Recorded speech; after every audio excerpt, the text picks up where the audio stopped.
and I live 1.6 miles downstream from the Meta Data Center in Beaver Dam. If you need to stand and stretch for a moment, please do. I have never in my life needed a group of people to be more alert to what I have to say. Thank you for staying so long. I'm a lifelong Wisconsin resident. I live on a horse farm, and I am an educator. For almost 50 years, a natural creek has flowed through my property. It's 20 feet wide, up to 4 feet deep. It has persisted through drought, flood, seasonal change. It's part of a connected system: groundwater, tributaries, watersheds, aquifers, ultimately flowing into Beaver Dam Lake. Until construction began upstream on the data center, its behavior was stable and predictable. After construction started, all of that changed here in Beaver Dam. The creek began to stop flowing entirely. Without rainfall, it would abruptly return, often cloudy and opaque like milk, with enough force to cause drastic erosion and damage. This pattern repeated itself dozens of times over a single construction season, to the point that it is dry half of the time. Dust from the construction covers my yard. My grass is white, and I'm 1.6 miles away. When I drive past it, I have to pull over because the dust cloud is so thick that I can't see the front of the hood of my truck. That behavior is not consistent with natural variability. It is not explained by weather patterns, and it has never happened before. So I did what residents are told to do. I called up the Department of Natural Resources. I spoke with dedicated staff, but the system is fragmented. My reports are passed between departments. Reports are lost.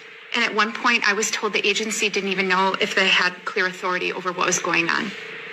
What I learned in this process is there is no single entity responsible for what happens downstream when large-scale construction disrupts a water system.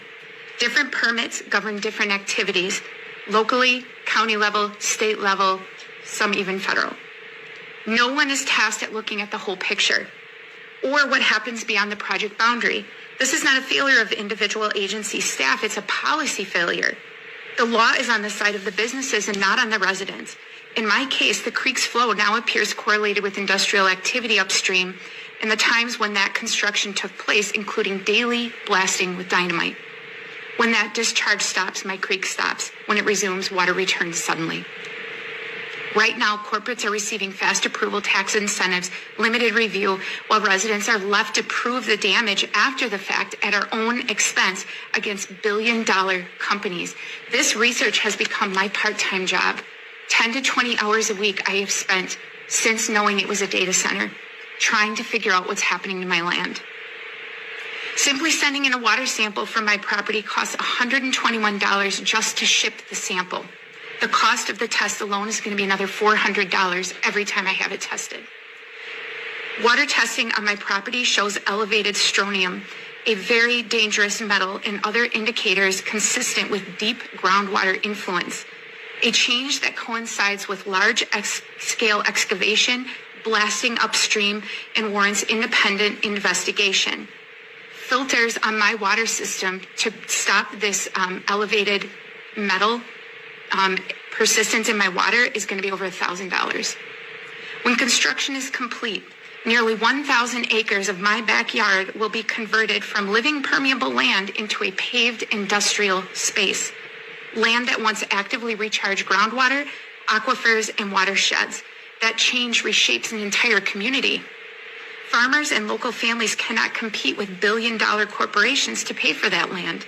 And over time, the places that defined Wisconsin, rural communities, working landscapes, they're being replaced.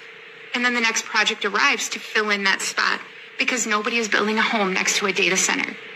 People are leaving. Now there's another open spot, like a second data center now being proposed in Beaver Dam.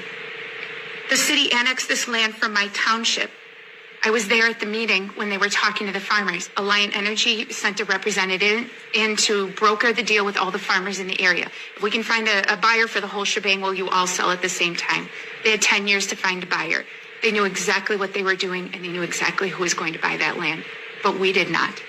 Once it got annexed by the city, it goes to the county for rezoning. That is a rubber stamp in the process. There is nothing we can legally do to stop it at that point because you have to prove it is damaging to people's health, and we cannot legally prove damage before it's built. So it goes through. So you have to stop it at the city level if you want to speak up.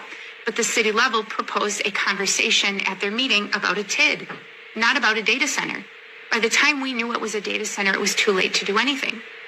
And the residents of the township have to live now with the negative impacts of a data center that is on city property, and I'm not represented by the city. I don't have a representative to speak for me. I bought the property to have horses across from my childhood home. My parents live across the street with their horses. I wanted to be here forever. I can't even leave. I am trapped here because nobody wants to buy my land. They don't want to be near a data center. And they don't want a 20-foot empty ditch in the front yard. I am concerned at the idea that there does not seem to be a working system in place to make sure that permits are being followed. We can issue them left and right. There's not enough staff. There is one mining permit officer in the DNR for the entire state of Wisconsin. There's a miner on that flag. We have one guy for the whole state to make sure people are doing what they're supposed to be doing in that particular area. There's not enough. And yes, I nodded when the data center guy was up here because I agree that 840 does not do enough. And he put his foot in his own mouth. He said, we want to work with communities. Then do it. Why do you need a bill to do it? Do it.